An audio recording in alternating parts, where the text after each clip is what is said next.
केंद्रीय गृह मंत्री अमित शाह रविवार को आ सकते हैं। जी हां, बड़ी खबर आपको बता रहे हैं, क्योंकि चुनाव राजस्थान में पहले और दूसरे चरण में होने और इस संबंध में चुनाव प्रचार को परवान पर चढ़ाने के लिए, मौजूदा स्थिति को समझने के लिए, टास्क नेताओं को देने के लिए, जीत का मंत्र समझाने और बताने के लिए अमित शाह की तरफ से दौरा रविवार को प्रदेश का हो सकता है। न सिर्फ राजधानी जयपुर बल्कि शेखावाटी अमित शाह जा सकते हैं। पदाधिकारियों और कार्यकर्ताओं की इस दौरान बैठक ले सकते हैं। चुनाव प्रचार को आक्रामक बनाने पर अमित शाह का जोर रहेगा। बाबूलाल धायल हमारे संवाददाता जुड़ चुके हैं इस खबर पर और जानकारी के साथ। तो बाबूलाल, महत्वपूर्ण बात यह भी कि अमित शाह कांग्रेस के 5 तारीख वाले कार्यक्रम से पहले रविवार को आ सकते हैं, और दूसरी बात फोकस जयपुर और शेखावाटी। हाँ जी, देखिएगा अभी बड़े नेताओं के दौरों का कार्यक्रम बन ही रहा है, लेकिन इससे पहले चाणक्य जो है, यानी कि राजनीति के चाणक्य अमित शाह जो चुनावी हवा है उसको भांपना चाहते हैं। रुख क्या है, किस तरह से मिशन 25 राजस्थान का पूरा होकर के और पीएम मोदी की हैट्रिक में योगदान रहे राजस्थान का, जिस तरह से बीजेपी जीतती चली आ रही है, तो उस सिलसिले को कायम रखने के मकसद से वो परसों उनके आने का कार्यक्रम बन रहा है। अभी डिटेल प्रोग्राम नहीं आया है, लेकिन सूत्र यही बता रहे हैं कि परसों वो आएंगे। जयपुर में उनके आने का कार्यक्रम बन रहा है, साथ ही शेखावाटी में भी जाएंगे, क्योंकि अभी जानकारी कह रहे हैं कि शेखावाटी की जो सीटें उन पर मुकाबला कड़ा है और कांग्रेस के उम्मीदवार चुनौती पेश कर रहे हैं। तो ऐसे में माहौल बीजेपी के पक्ष में मोड़ने के लिए और उसे आखिर चुनाव तक बनाए रखने के लिए अमित शाह एक दौरा कर सकते हैं, और जिस दौरे में वो पार्टी कार्यकर्ताओं से, पदाधिकारियों से बैठक कर सकते हैं और आम जनता को एक सीधा संदेश दे सकते हैं कि आप सीधे मोदी जी के साथ जुड़िए। पूरा भारत जब मोदी जी के साथ चल रहा है तो फिर आप जो है कहीं भी कंफ्यूज मत होइएगा। तो जो शुरुआती चुनाव प्रचार का दौर है उसको अपने कब्जे में लेना चाहती है बीजेपी, और इसी सोच के साथ में अमित शाह का परसों आने का कार्यक्रम बन रहा है। तो माना यही जा रहा है कि जिन जिन सीटों पर बीजेपी अपने आप को कमजोर महसूस कर रही है वहां पर सबसे ज्यादा फोकस होगा, और शुरुआत जयपुर और शेखावाटी से की जा सकती है। तो इसी सिलसिले में अमित शाह एक बार आकर के तमाम चीजों को जान लेना चाहते हैं। अच्छा, तो कोई चुनावी सभा नहीं होगी, कार्यकर्ताओं के साथ ही बैठक होगी, बातचीत होगी? जी बिल्कुल, 2 दिन में तो चुनावी सभाओं का होना बड़ा मुश्किल होता है, क्योंकि अमित शाह जब आते हैं तो कम से कम 1-1.5 लाख लोगों की भीड़ कम से कम होनी चाहिए उनके लिए। लेकिन उनकी सबसे बड़ी ताकत यही है कि वो कार्यकर्ताओं में ऊर्जा का संचार कर देते हैं। कार्यकर्ताओं को वो इतना यानी कि आगे बढ़ने के लिए प्रेरणा दे देते हैं कि कार्यकर्ता अपना घर बार छोड़ करके और पार्टी के काम में जुट जाता है। तो चुनाव जो है बीजेपी के लिए युद्ध की तरह है, और इस चुनाव में 400 पार का नारा एनडीए का, राजस्थान की सभी सीटों को जीतने का दावा है। तो ऐसे में अमित शाह अपनी भूमिका को समझते हैं, उनको पता है कि नरेंद्र मोदी हर सीट पर नहीं जा सकते, तो दूसरे नंबर पर उनका नाम है। तो ऐसे में जहां भी उन्हें मौका मिलता है वो जाएंगे, और जहां जहां भी पार्टी महसूस करती है कि अमित शाह का कार्यक्रम होना बहुत जरूरी है, तो वहां पर वो अपनी भूमिका को निभाने के लिए तैयार है। और इसी कड़ी में राजस्थान में उनका जो दौरा है वो परसों होने की संभावनाएं बताई जा रही है। आपका बहुत बहुत शुक्रिया बाबूलाल धायल, फिलहाल जानकारी देने के लिए।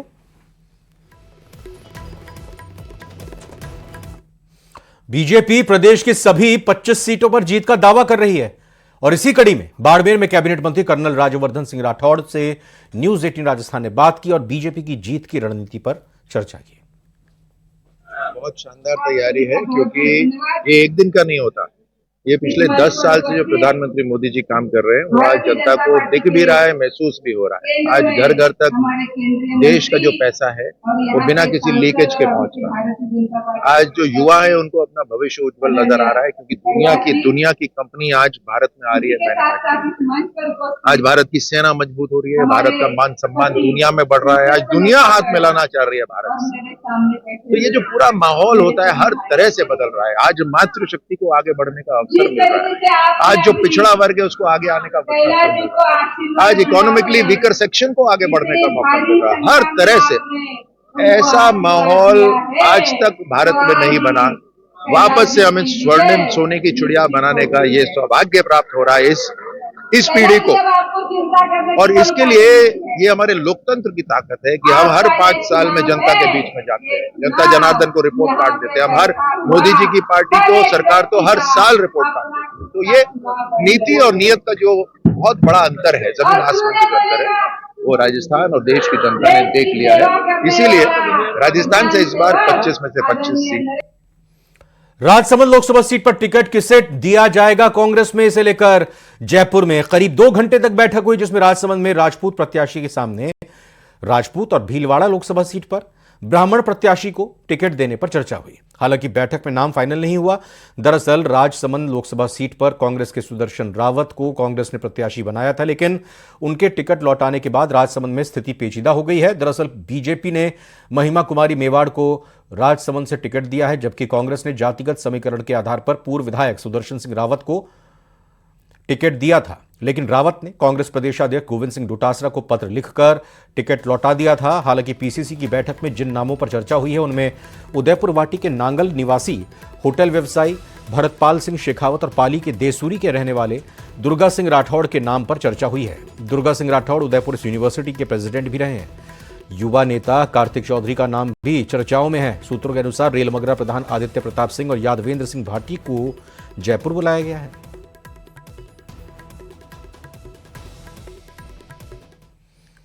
और वहीं कोटा में कांग्रेस की मीटिंग में मंच पर कंट्रोवर्सी हो गई, बवाल हो गया। मंच पर प्रहलाद गुंजल और शांति धारीवाल की पुरानी अदावत सामने आ गई। धारीवाल ने प्रहलाद गुंजल से पुराने आरोपों पर स्पष्टीकरण मांगा। धारीवाल ने कहा कि साबित कीजिए या मंच से उन आरोपों को गलत मानिए। उन्होंने कहा कि अब आपको सेक्युलर बनना होगा। वहीं धारीवाल की नसीहत पर कांग्रेस प्रत्याशी प्रहलाद गुंजल भड़क गए। उन्होंने कहा कि आप जैसे सीनियर नेता को ऐसी बातें शोभा नहीं देती हैं। वहीं धारीवाल ने भी पलटवार किया। उन्होंने कहा कि मुझे जो कहना है मैं तो कहूंगा ही। फिर क्या था, भाषण खत्म होते ही गुंजल तेजी से मंच छोड़कर रवाना हो गए। मैं आपसे इतना निवेदन कर रहा हूं, कांग्रेस पार्टी के केंद्रीय नेतृत्व और प्रदेश नेतृत्व ने आपकी भावना का सम्मान करके जो मुझे विश्वास दिया है, मैंने कह दिया चांद चली जाए विश्वास नहीं टूटने दूंगा। बस बहुत जोश आप कल देखना, कहीं विरोधाभास भी रहे। आपको जिल्लत देने की कोशिश की है यहाँ पर मंच पे आज। नहीं, कोई जिल्लत नहीं। बड़े भाई ये ठीक नहीं लगा तो मैंने खड़े होकर बात का विरोध भी किया। जिल्लत में इतना आसानी से बर्दाश्त नहीं करता हूँ। मोदी जी ने एक योजना चलाई थी कि ग्राम कोई गांव को एडॉप्ट करो और उसका पूरा विकास करो। वो जो गांव एडॉप्ट किया उसमें खुद ही विकास ही नहीं हुआ कुछ भी आज तक। मैं तो इतनी सी बात निवेदन करता हूं आपसे कि प्रहलाद जी, आपका आज तक का जो करैक्टर रहा है वो सांप्रदायिकता के विरुद्ध सांप्रदायिकता का रहा है। बीकानेर के कोलाहितों के साथ अपने पुराने अनुभव शेयर किए। गजेंद्र सिंह शेखावत ने बताया कि कैसे पाक से आए विस्थापितों को किसी भी सुविधा के लिए संघर्ष करना पड़ता था, लेकिन किस तरीके से पाकिस्तान से आए हिंदू वापस पाकिस्तान जाने से इनकार करते थे और उनकी उस स्थिति को देखकर उन्हें दर्द महसूस होता था। यही वजह है कि सरकार ने नागरिकता संशोधन कानून को लाने का विचार किया और इस मौके पर उन्होंने कांग्रेस पर भी जोरदार हमला बोला और कांग्रेस पर देश को बांटने और सीएए का विरोध करने का आरोप लगाया। ये लोग अपनी बस्ती के, इस बस्ती के और उधर वाली बस्ती के सारे के सारे आदमी, महिलाएं, सब 26 तारीख को साधनों की व्यवस्था, यहाँ से जितने साधन चाहिए सब हनुमान सिंह जी को बता देना, आप या बाबा को बता देना। जितने साधन चाहिए उतने के उतने साधन जो है आपको मिलेंगे। सारे के सारे लोग बस भर करके और 10:30 बजे अपने रातानाडा में जो पोलो मैदान है, लाल मैदान, चामी मैदान, उस मैदान में सब लोगों को आकर के आना है। राजस्थान के मुख्यमंत्री आएंगे, वहां मैं आप लोगों की सिफारिश करूंगा कि इन पाक विस्थापितों के नागरिकता का काम तो मोदी जी ने कर दिया, लेकिन ये जिन बस्तियों में रहते हैं वहां बस्तियों में सारे तरह की सुविधाएं होनी चाहिए। इसकी व्यवस्था करने की जिम्मेदारी मैं उस दिन आपके सामने माननीय मुख्यमंत्री जी को दूंगा। नामांकन के दौरान अक्सर रोचक और आकर्षक तस्वीरें देखने को मिल जाती हैं। ऐसी ही एक तस्वीर देखने को मिली भीलवाड़ा में, जहां निर्दलीय प्रत्याशी के तौर पर मैदान में उतरे मोतीलाल सिंघानिया बैलगाड़ी में बैठकर नामांकन करने पहुंच गए।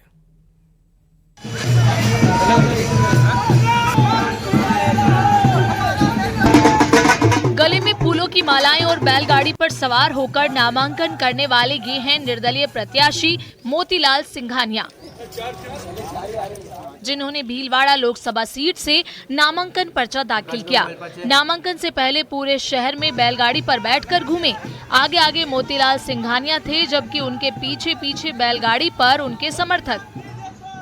आज हम भीलवाड़ा इस सांसद क्षेत्र से सांसद के लिए उम्मीदवार के लिए मैं आज नॉमिनेशन करने जा रहा हूं। मेरा मुख्य मुद्दा है, इस भीलवाड़ा शहर के जितने भी युवा हैं, बेरोजगार हैं, उनको रोजगार नहीं मिल रहा है, या बेरोजगारी के मुद्दे की वजह से बहुत बड़े लेवल पे क्राइम बढ़ रहे हैं। मैं उन मुद्दों के लिए चुनाव लड़ना चाहता हूं कि भारत में युवा भविष्य है और युवाओं का भविष्य अंधकार में है, और यहाँ के सांसद महोदय 2 बार जीतने के बाद आराम से डबल रजे वोट के सो रहे हैं। यहाँ कोई उद्योग धंधा नहीं है, सब दूसरे स्टेटों में जा रहे हैं। तो मैं चाहता हूँ युवाओं को रोजगार मिले। पूरे शहर में बैलगाड़ी से घूमने के बाद आखिरकार मोतीलाल सिंघानिया ने जिला कलेक्ट्रेट कार्यालय पर पहुंचकर पर्चा दाखिल कर दिया। लेकिन वो जिस तरीके से बैलगाड़ी में सवार होकर नामांकन के लिए पहुंचे, वो चर्चा का विषय बना है। भीलवाड़ा से न्यूज़ 18 राजस्थान के लिए राहुल कौशिक की रिपोर्ट।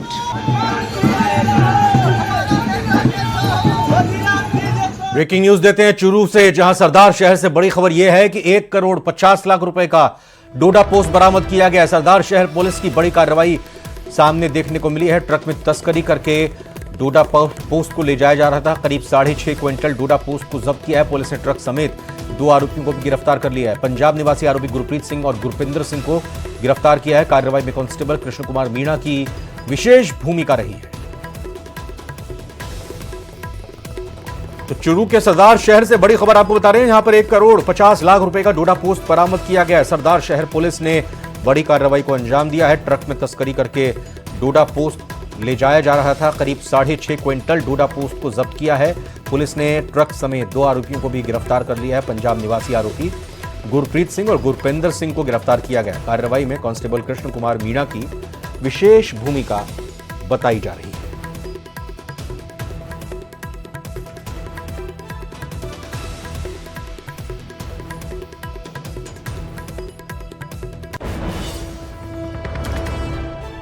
तो अब पुलिस के हत्थे चढ़ चुके हैं चूरू के सरदार शहर के ये आरोपी, जिन्होंने 1 करोड़ 50 लाख रुपए के डोडा पोस्ट को तस्करी करके ले जाए रहे थे, लेकिन इनको पुलिस ने पकड़ लिया है।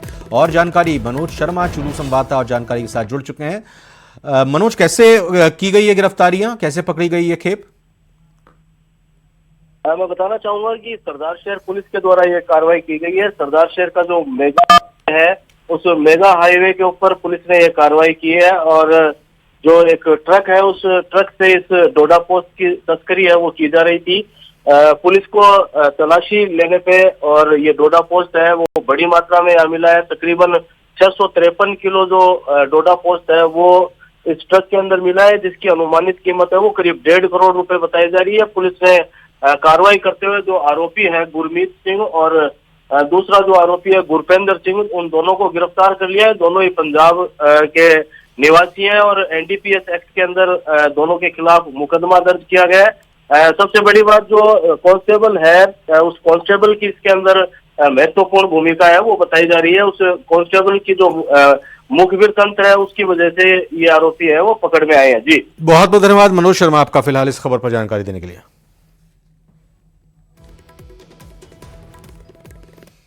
भारतीय जनता पार्टी ने निर्वाचन अधिकारी से बीकानेर लोकसभा चुनाव में कांग्रेस के प्रत्याशी गोविंद मेघवाल का पर्चा निरस्त करने की मांग की है। भाजपा ने गोविंद राम मेघवाल पर तथ्य छुपाने का आरोप लगाया है। बीजेपी विधि समन्वयक जिला प्रकोष्ठ ने जिला निर्वाचन अधिकारी से शिकायत की है। शिकायत में कहा है कि कांग्रेस प्रत्याशी गोविंद राम मेघवाल ने नामांकन पत्र में आपराधिक तथ्य छुपाए हैं।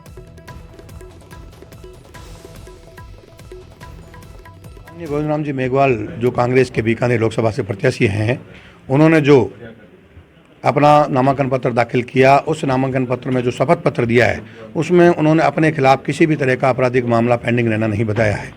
मेरा ये कहना है कि जब आप पुलिस की पोर्टल देखेंगे तो उसमें व्यास कॉलोनी थाने के हिस्ट्री शीट में 9 नंबर पर उनका नाम लिखा हुआ है।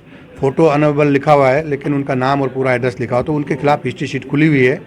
दूसरा, उनके खिलाफ कोर्ट में मामले पेंडिंग है, जिसकी मैंने आपको अभी बताया। एक की मई में 2-3 मुकदमों की तारीख है, एक की 29 जून की तारीख है। अगर मामला कोर्ट में पेंडिंग है, चाहे वो किसी भी स्टेज में है, तो उनकी जानकारी उनको शपथ पत्र में दी जानी चाहिए थी। अगर शपथ पत्र में अपने खिलाफ जो लंबित मामले हैं उसकी जानकारी नहीं दी, तो इस कारण इनका जो शपथ पत्र है वो फाल्स है और उनका नामांकन पत्र जो है खारिज किए जाने योग्य है। प्रशासन उसमें जांच करके उनका नामांकन पत्र खारिज करे। लोकसभा चुनाव के लिए दाखिल नामांकन पत्रों की जांच की गई। इसमें 2 प्रत्याशियों के नामांकन निरस्त किए गए। रिटर्निंग अधिकारी चिन्मयी गोपाल ने बताया है कि जांच के दौरान प्रताप सिंह शेखावत और रियाजुल हसन फारूकी का नामांकन पत्र निरस्त हो गया है। बंशीधर के अलावा इन दोनों ने बहुजन समाज पार्टी से नामांकन पत्र दाखिल किया था, लेकिन उनके नामांकन में पार्टी की टिकट यानी कि प्रपत्र ए और बी नहीं थे, जिसके अभाव में दोनों के नामांकन खारिज कर दिए गए। जबकि जांच प्रक्रिया के दौरान 8 उम्मीदवारों के नाम निर्देशन पत्र सही पाए गए। उम्मीदवार अब 30 मार्च तक अपना नाम वापस ले सकेंगे। जिला निर्वाचन अधिकारी महोदय ने उनकी स्क्रूटनी की। कुल 10 कैंडिडेट्स के 12 नाम निर्देशन पत्र आए थे। स्क्रूटनी में 2 नाम निर्देशन पत्र जो है वो प्रपत्र ए और बी के अभाव में जो है वो खारिज किए गए हैं।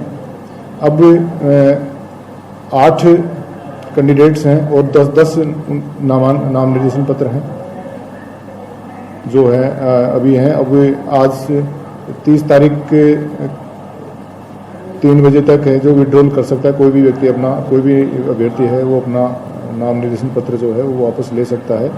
30 तारीख को 3 बजे बाद में जो है वो कंटेस्टिंग कैंडिडेट्स की लिस्ट जो हम जारी कर देंगे। सीकर जिले के फतेहपुर से खबर बताते हैं, जहां पर झुंझुनू से बीजेपी प्रत्याशी शुभकरण चौधरी के चुनावी कार्यालय के उद्घाटन के दौरान बीजेपी नेता आपस में उलझ गए। इस दौरान नौबत हाथापाई की आते आते रह गई। बाद में वरिष्ठ नेताओं ने बीच बचाव कर मामला शांत करवाया और बताया जा रहा है कि श्रवण चौधरी विधानसभा चुनाव में हार के कारणों का जिक्र कर रहे थे। इसके बाद विधानसभा प्रभारी के जानू ने कहा कि व्यावहारिक राजनीति में भावुकता से काम नहीं चलता। इस दौरान कई कार्यकर्ता आक्रोशित हो गए और प्रभारी के जानू से उलझ गए। कई कार्यकर्ता तो नारेबाजी करते मंच पर चढ़ गए। बाद में वरिष्ठ नेताओं ने कार्यकर्ताओं को समझाकर शांत कराया।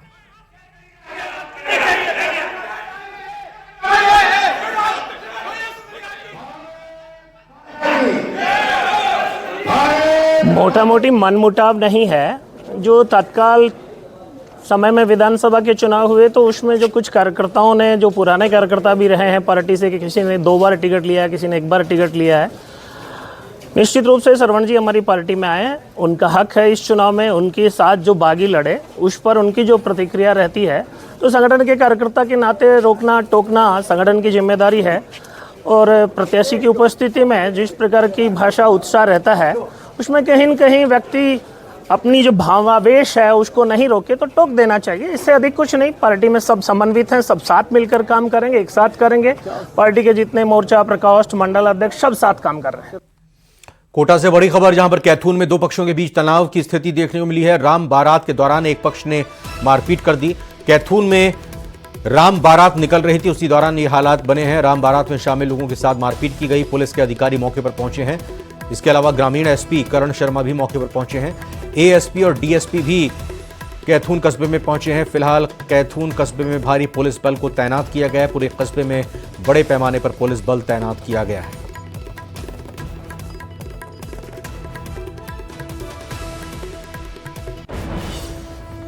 लोकसभा चुनाव में मतदान को 100% सुनिश्चित करने के लिए जिला निर्वाचन अधिकारी ने मतदान दिवस के मौके पर सार्वजनिक अवकाश घोषित किया है। 19 अप्रैल को पहले चरण के मतदान के जयपुर लोकसभा निर्वाचन क्षेत्र के अलावा जयपुर ग्रामीण लोकसभा निर्वाचन क्षेत्र में आने वाली सभी सीटों में अवकाश रहेगा। जबकि अजमेर लोकसभा निर्वाचन की दूदू विधानसभा क्षेत्र में 26 अप्रैल को मतदान दिवस पर सार्वजनिक अवकाश रहेगा। इसके अलावा जो मतदाता दूसरे राज्यों से हैं, अगर वो मतदान के लिए आवेदन करते हैं तो उन्हें भी सवैतनिक अवकाश दिया जाएगा। वहीं श्रम विभाग द्वारा 19 मार्च 2024 को जारी आदेश के तहत जिले के समस्त विधानसभा क्षेत्र स्थित निजी या सार्वजनिक प्रतिष्ठानों, दुकान, औद्योगिक उपक्रम या कारोबार व्यवसाय में कार्यरत कामगारों को मतदान दिवस का सवैतनिक अवकाश तय होगा।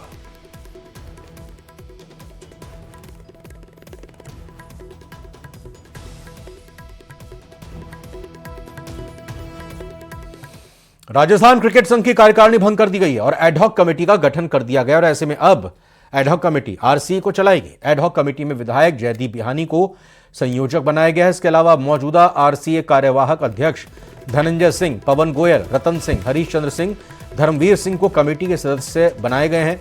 आपको बता दें कि प्रदेश में सत्ता परिवर्तन के बाद आरसीए में भी उठापटक शुरू हो गई थी, जिसके बाद तत्कालीन आरसीए अध्यक्ष वैभव गहलोत को इस्तीफा देना पड़ा था और इसके बाद धनंजय सिंह को कार्यवाहक अध्यक्ष बनाया गया था। अब एडहॉक कमेटी लोकसभा चुनाव के बाद आरसीए के चुनाव करवा सकती है।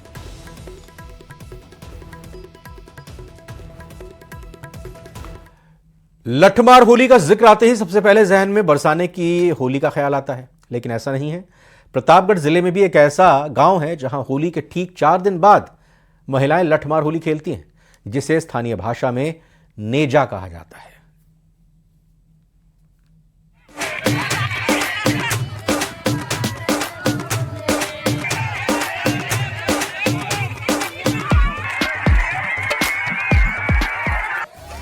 पुरुषों पर दे दनादन लाठियां बरसाई जा रही हैं। एक तरफ महिलाएं मंगल गीत गाते हुए नाच रही हैं, तो दूसरी तरफ लोगों की भीड़ इस तमाशे को देख रही है।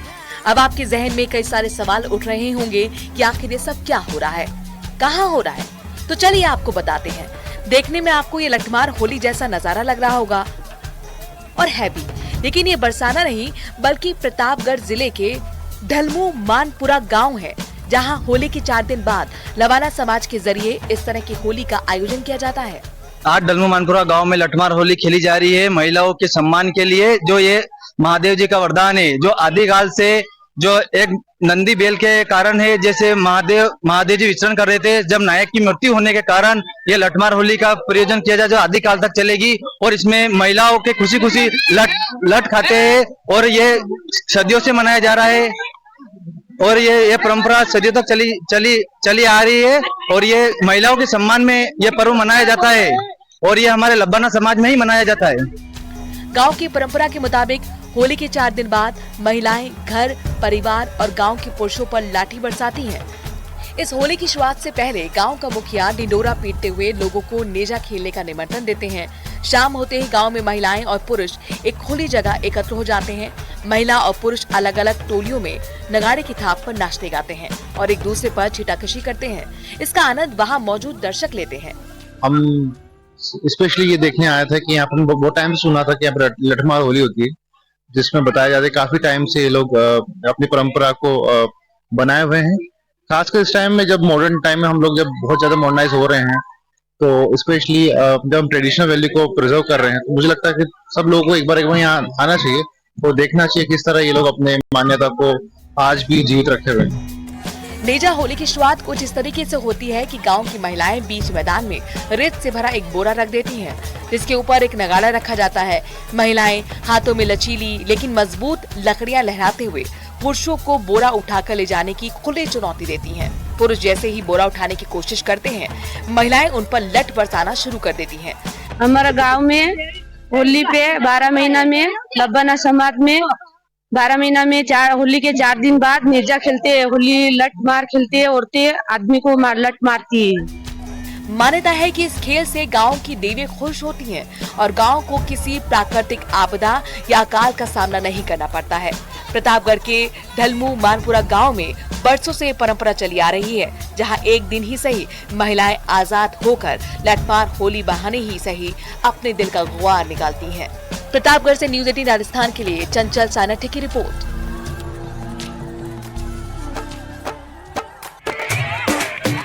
इसी के साथ मारो राजस्थान बुलेटिन में फिलहाल अभी इतना ही। एक ब्रेक का वक्त है, ब्रेक के बाद